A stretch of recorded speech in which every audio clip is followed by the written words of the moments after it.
This week, really excited to have Tara from RONIN joining us. Hey, Tara. Hi. Way back at the beginning of my journey in the cloud, customers used to berate me about the fact that we needed to have governance and guardrails tools in the cloud, so that researchers could comfortably jump into the cloud, do their work, with, and be confident that their budgets were not going to get obliterated by leaving a cluster or some other research workload turned on, which was gobbling away their resources while they were sleeping and not knowing about it. The very best implementation that I've ever seen of those governance and guardrails is RONIN. So Tara, show me how you create an instance in RONIN.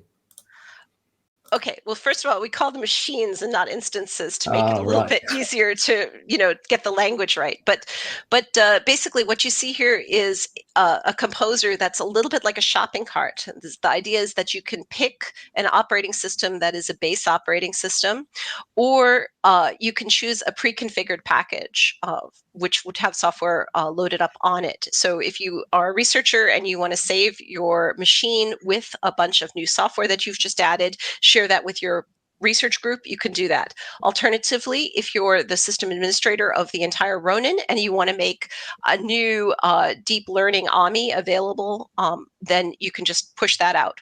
Similarly, you can see here some. Yeah, so it supports all models of IT research support, because all of those exist in all places. So let me just show you. I'll pick a base operating system to just kind of show you the basics here. So I'll pick Ubuntu. I will give it an address, and it will check to see whether that is available in the domain that RONIN exists in. I don't need to give it a description or anything like that here. And then this comes the fun part. So the reason you're probably going to the cloud to create a machine is because you need something more than you had. And so the idea is that you can pick a particular type of machine that would meet your research needs. So if you need a GPU, you're set. If you need something that has a lot of memory, as this happens a lot. That's almost always the case, right? I've run out of memory for the model that I'm working on in my Jupyter notebook, and I just need a crap ton more memory.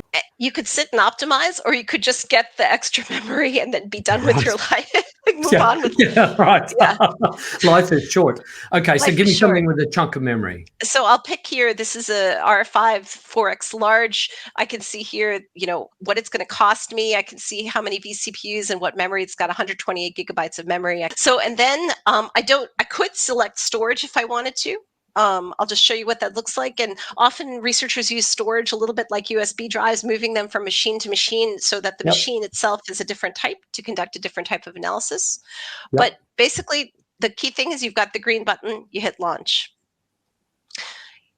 This helps you a little bit with key management. So that SSH key that you'll need to be able to access that is something that you have.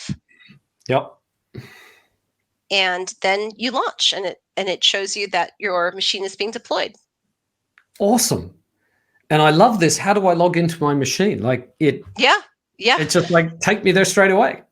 Yeah, exactly. So, well, you could get some instructions here for how to do that, or you could just go show me my machine and use RONIN link to do that. So this is one of the things is that you can make it easy to create a machine, but if you can't make it easy to get to that machine, what good is that?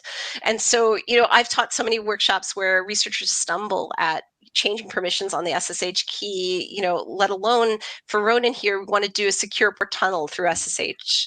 Right. And we use, it's kind of our fault, but it's a good fault to have. AWS does not like using passwords. We prefer SSH keys, but of course, SSH keys are sometimes unfamiliar for some customers, right? So exactly. So RONIN link takes all that headache away. Shows how that works. Shows a RONIN link version. Yeah, so here I've got this machine, and I will click open with RONIN link. So this is, the user interface suggests the right thing to do. So you can see here what it's done. This is the RONIN link desktop application. This runs on your desktop. It runs on Ubuntu or Linux, I should say, Mac, Windows. And what it does is connect securely to the machines that you have. So it's created a card for my Ubuntu machine here. And you can see that now I can choose this to connect to this machine. And I have a variety of options of things I can do here. So I could just create a terminal if I wanted to. And a lot of people just like doing that if they're used to the command line and they prefer to type commands into that. You could change the format of the style of that, whatever you like. But there's also a lot of other options here. So you can tunnel through to start. If you have RStudio installed on the machine or Jupyter Notebook installed on the machine, you can go and tunnel through there. But I want to point out, like, one of the most useful things I think is to just be able to get a desktop onto the machine. So right, like a remote console. Yeah. Yeah, exactly. And this is useful both for machines, for single machines and for clusters. So what you see here, I'll stop for a second, just explain what's happening here. I launched this machine, but it didn't have DCV installed on it. So I'm just going to go through and click yes, and it's going to install it for me. And so if that's I didn't installing DCV. DCV is our remote console application. They're a low latency, high performance one that we built for HPC environments. Yep. And you can see that it's doing everything. And usually I have to show tutorials to people about how to install and run DCV. And configure it. Oh my goodness, you've turned it into a button.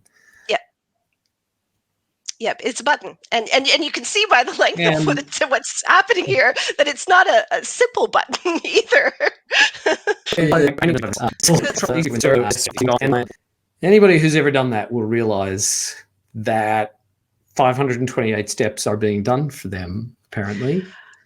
Well, it's also installing a desktop as well, because all these things, the machines that are default machines are created very light. They don't have a lot of stuff. So sometimes you need a lot of dependencies, and this trips up researchers a bunch too. So so it's installing everything that is needed. And